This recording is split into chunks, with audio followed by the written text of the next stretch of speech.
Kauwi lang namin, bumili ako ng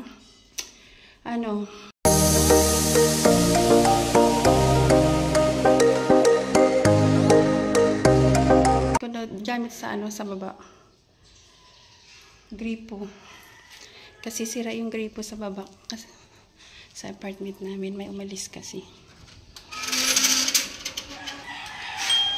Kaya ayusin ko ngayon.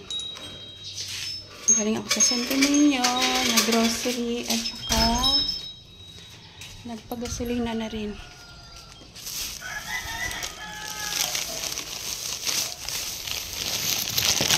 Ayan na kami nili gripo. Gripo. Ako na lang mag-aayos kasi wala nang pag-aayos. Gripo lang naman kaya ko naman ayusin yun.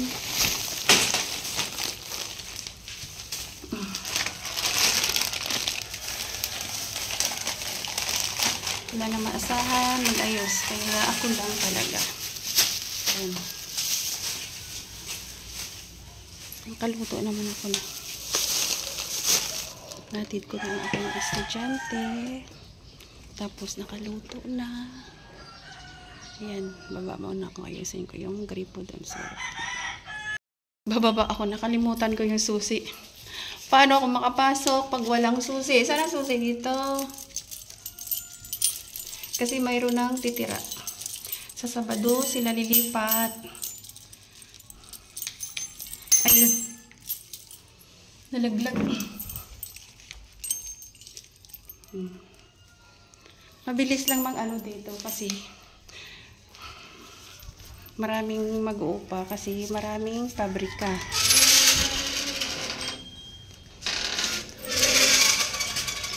Marami naghahanap.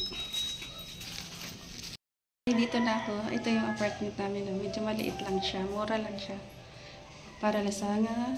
Samantala yung nagpumapasok. Ayan. Naayos ko na. Ayan. Diba? Tapos na. Nung karaan, pininturahan namin to.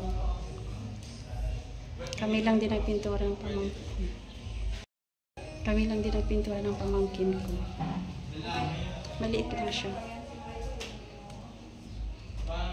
CR. Ayan. Yan lang. Tulugan lang siya talaga. Ayan. Uwi na ako. Tapos na. Uwi na ako. Hindi na ako naka-video yung habang ginagawa ko yung gripo. Kasi nga may kausap ako. May pumasok doon na yung nag-uupa rin sa yung sa isa kong apartment. Nakipagtsikahan. Kaya hindi na ako nakapag-video. Ayan, nung nakarang araw, ginawa namin ay naglinis kasi nga yung umalis doon, sangkatutak yung basura, hindi nagtatapon.